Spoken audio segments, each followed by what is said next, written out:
guys, welcome back to my channel. If you are new, my name is Catherine Alexandra. On today's video, we are going to be talking about the various ways that you can start your locks depending on your hair type. So this is going to be great for all of my girlies and guys that are considering their starter lock journey and you don't know which method is the best method for you. Well, don't worry, I got you. I know it can be confusing because there's so many different ways in which you can start your locks.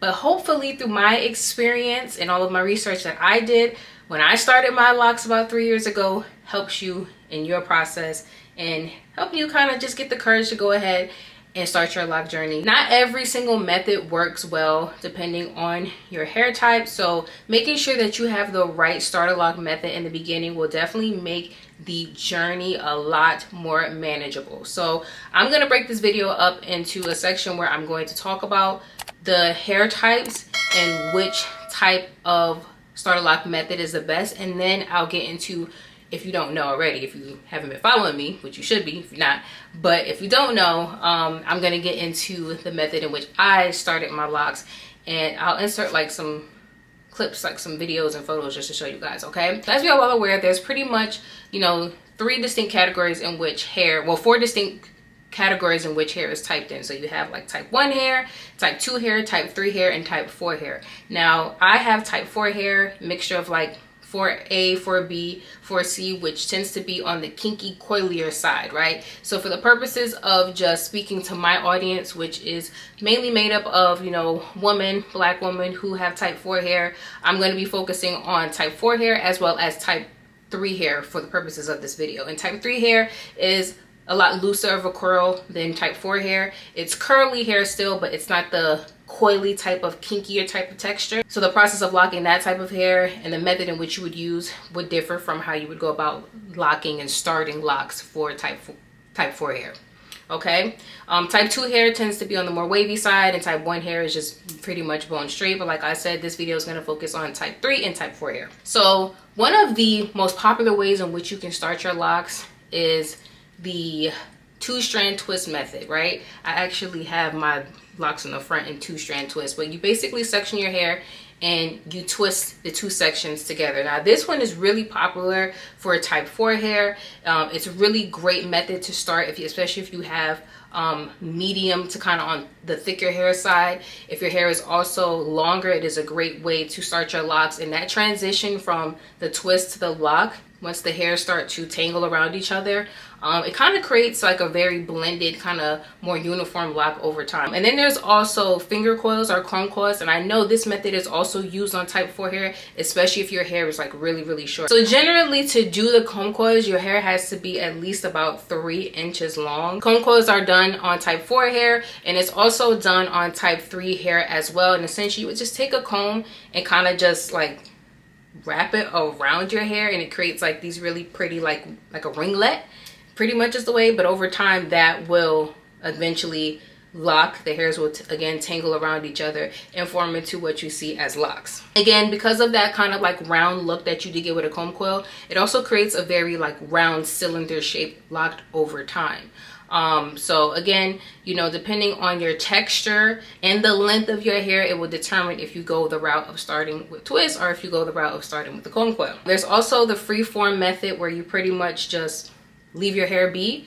Again, when you leave your hair be and you do not detangle your hair, you do not take a comb, you do not take products to separate those strands, and you leave it be, your hair will eventually lock over time. So we have, you know, what we call freeform locks, or sometimes people semi-freeform their locks where they don't do any maintenance done to it, and they just kind of let the hairs lock around themselves and create their own locked sections over time. Another popular option that has kind of like made its way into like a lot of lock conversations and lock community is starting locks using braids, where you would obviously take your hair into 3 sections and you would just do plaits instead of like doing 2 sections of a twist. A great way to also start your locks. It's a good option too if you actually have like softer, curlier hair, because the possibility of the plait unraveling over time is a little bit less of a possibility.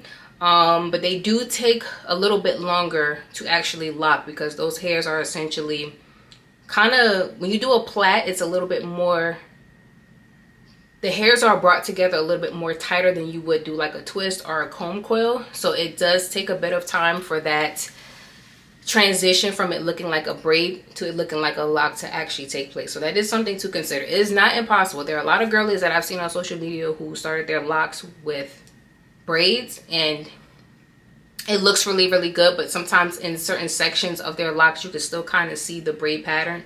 But again, over time, you just let your hair do its thing and it will, you know, kind of eventually go away on its own. But it takes a little bit longer in comparison to starting your locks with two-strand twists or with the comb coil. Another popular method too is interlocking your locks, where you can essentially start off with two-strand twists and then you would take the hair and you would loop it through the root, north, south, east, and west, and that kind of just reinforces the roots of your locks when you're starting them. The possibility of them like separating over time is difficult because essentially what you're doing is kind of creating a knot within your lock. And some people choose to do that method too because it also alleviates the possibility of like frizz and the maintenance done over time. After you continue to do the interlocking, it doesn't require as much of a maintenance method or frequently maintenance method, whereas when you retwist your hair, it's like every 4 to 6 weeks. When you're doing the interlocking method, it's like every 8 to 12 weeks. Now, in terms of my locks, I started my locks using the two-strand twist method, and I actually got my roots interlocked during the starter lock session, right? So 2 pieces of hair divided, created a twist, and then my loctician at the time, she used a hook and she took the twist and fed it through the roots in 4 different directions, north, south, east, and west. Now with starting it like that, my maintenance required me to come back every 8 to 12 weeks to get my roots interlocked. I only did this for like a few sessions, maybe like 2 or 3, and then afterwards, about 6 months into my lock journey, I actually stopped interlocking my roots, and I said I just maintained them using the retwist method, which is what I still do to this day. Now the reason why I opted to start my hair with two-strand twists is because, one, I have type 4 hair. It is a mix of mainly 4B and 4C, but a little bit of 4A in the back. But my hair is very kinky, it's very coily, it's very thick, and two-strand twist was actually a style that I would do on my loose natural hair. It was a look that, for one, I actually liked how it looked, so I knew that starting my locks that way wasn't going to be unfamiliar territory to me. What was unfamiliar territory to me is the shrinkage that comes as a result of going through the starter lock phase and your hair transitioning from a twist to a lock in the budding, right? But the look of just what two-strand twist would look like in my head in the beginning, the very first day when I walk out of the salon, I knew what that would look like because I've done that as a low manipulation style on my loose natural hair. By the time I hit my 1-year lock anniversary, my two-strand twist pattern was like pretty much gone.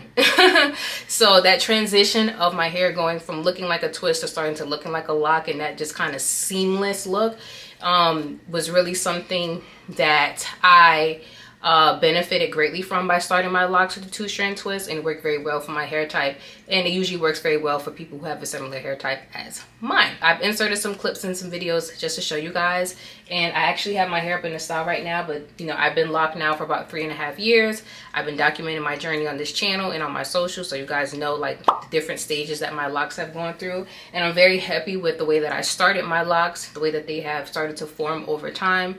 And you know, choosing to stop interlocking and switching over to the retwisting has really helped to maintain the thickness of my locks and the look that I really wanted to go for overall. So hopefully this video was helpful to you. If you have any questions, let me know in the comments. Give this video a thumbs up, hit that subscribe button if you haven't done so, and I will see you in the next video. Bye. Beautiful girl, you stainless. You be